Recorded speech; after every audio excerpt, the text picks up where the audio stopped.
Hello everybody, welcome back to my channel, and in today's video I want to discuss some new releases, and I want to give you a little spoiler. There are no loves in this video unfortunately, but I do have something interesting to say about these new releases, so if you're interested then please stay tuned.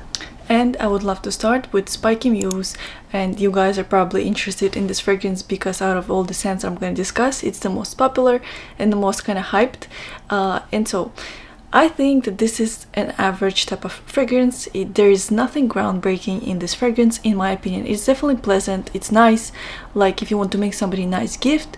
I think that it's safe to blind buy because it's, you know, it's very safe kind of scent, and if a person loves florals, if the person loves rose, you know, it's pretty safe fragrance. But unfortunately I think that the notes were a little bit misleading on that one, and there were notes of strawberry and pistachio, and so you can safely assume that you probably will pick up on some strawberry and some pistachio, but unfortunately I didn't pick up on either. I just pick up on bergamot in the opening, slight pink pepper accord because it's slightly like peppery but not too much, and then I pick up on rose and the woods and some kind of like ambroxan type of base. So to me this is primarily a rose forward fragrance with some bergamot and some woods in the dry down. There is no pistachio, there is no strawberry, so in that sense I was disappointed, you know, because I was expecting something entirely different. But if I did not have the expectation of pistachio and the strawberry, I feel like I would have liked this fragrance a little bit more, and I would have like given it a higher kind of rating in my head than versus what it's getting right now. And so I would say that still try this fragrance because it is pretty pleasant, and if you like rose you're probably gonna love it. It's like this kind of like soapy clean type of rose. It's not jammy, it's not too sweet, it's not dark at all, it's not challenging or mature type of rose. It's very easy to like, easy to wear, and if you like this musky, soapy, clean type of florals, type of rose, then I feel like it's safe to say you're gonna love it as well. But like personally I wouldn't get a full bottle for myself because I just feel like there are more interesting and better scents out there, and also personally I'm not a fan of like soapy and clean type of roses. I much more prefer jammy, sweet roses like Dylan Exclusive or Roses Vanilla. And the next fragrance was actually a strong like, and I do reserve the right to change my opinion later to love, maybe, who knows.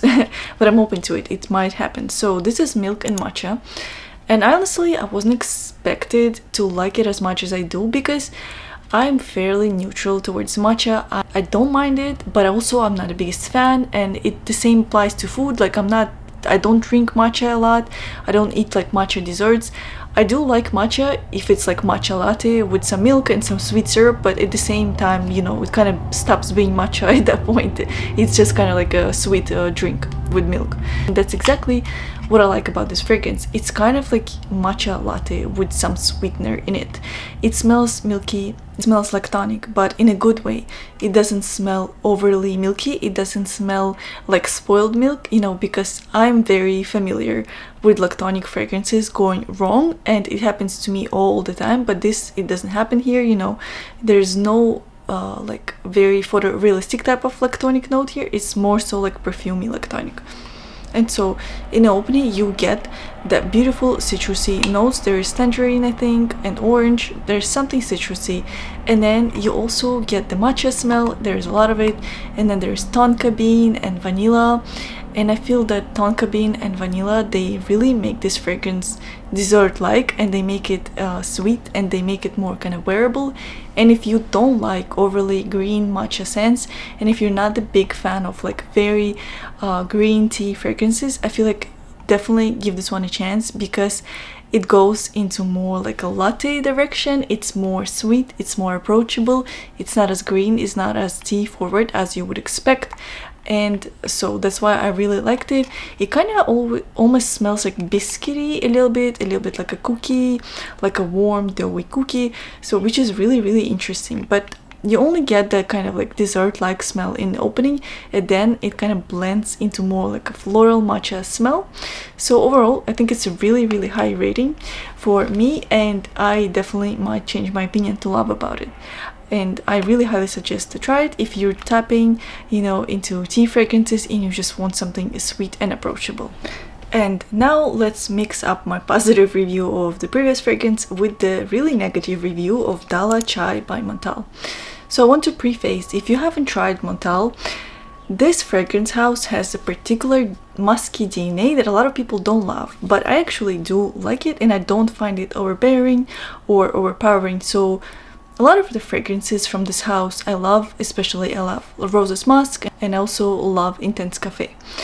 But this one was kind of like very unusual for me and not typical for this house, but I do still smell that signature DNA. But that was a little bit off topic. I just wanted to kind of introduce Montal to you if you're not familiar with it. But let's talk about the fragrance. So Dallachai smells like spicy, very spicy, photorealistic chai latte with some spices and like ground coffee mixed in. And you could say like it should smell pleasant, but for some reason it just doesn't smell pleasant for me. In the opening I get this very intense spicy smell, but in a not perfumey spicy, but in a food type of spicy way. Like, you know, if you're cooking something with lots of spices and these spices, they fill up the kitchen, and that's kind of the smell that I get here, like food type of spices. And I know that it has notes of cardamom, but I've never smelled cardamom give this kind of smell. Maybe it's because it's mixed with saffron, I don't really know, but it does give me the vibe of food being cooked in the kitchen, which I dislike. I don't want to smell like that. And then there's also a weird note of passion fruit.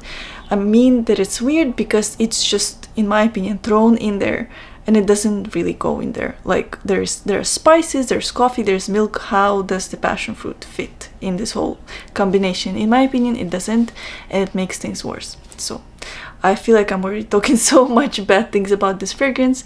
And then we get into the mid, and you get the milk with coffee, and I definitely do pick up on slight lactonic vibe, but it's not too much. Like it doesn't smell like spoiled milk once again, so I don't mind the lactonic note in here, but I do mind the coffee note. And I'm the biggest lover of coffee.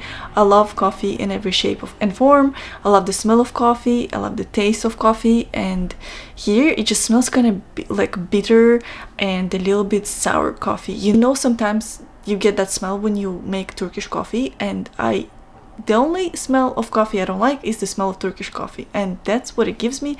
It gives me the smell of Turkish coffee mixed with this like very much photorealistic cooking spices, and I just don't like it. I don't like it. I really, when I like smell it, I just, you know, don't want to smell it. And that's all I wanted to say about this fragrance. Like, I'm not saying you're not gonna love it, but definitely test it first before blind buying, because notes do sound pretty good, and I thought it's gonna be way different than it actually was. And last but not least, I want to discuss Arabians Musk, also by Montal. And this fragrance, I was kind of neutral towards it because I do find it pleasant, I do find it wearable, but ultimately it's not for me. It's not something that I would want to bring into my collection. But I do think it smells really good, and if you like honey and if you like orange flower fragrances, then I feel like it's safe to say you might also find it enjoyable. And so to me it smells very strongly like bergamot, honey, dates, and orange flower in the opening. Like you get that mixture of these notes, and it does smell good. It smells sweet, it smells slightly fresh, and it smells like honey. So it smells like a realistic sweet smell. In the dry down you get some musk, the signature, you know, dry down of Montal, and you get sugar also. So this is kind of a pretty sugary smell, and combine it with honey and combine it with dates, which makes it really sweet. Like it's definitely a sweet fragrance, and there is this bergamot to kind of, you know, make it a little more fresh, and then there is orange flower to make it even more fresh and to kind of balance out the sweetness of dates, honey, and sugar.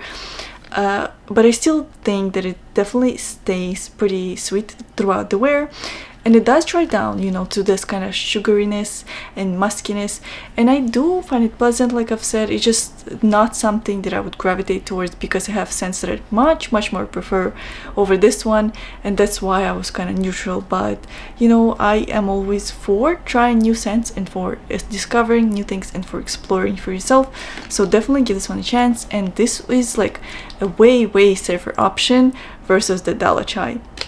this, even if you're not the biggest fan, even if you're not gonna end up like loving it 100%, you're still gonna find it wearable and you still might use it eventually, versus like Dallachai, I feel like if you hate it, you hate it 100%.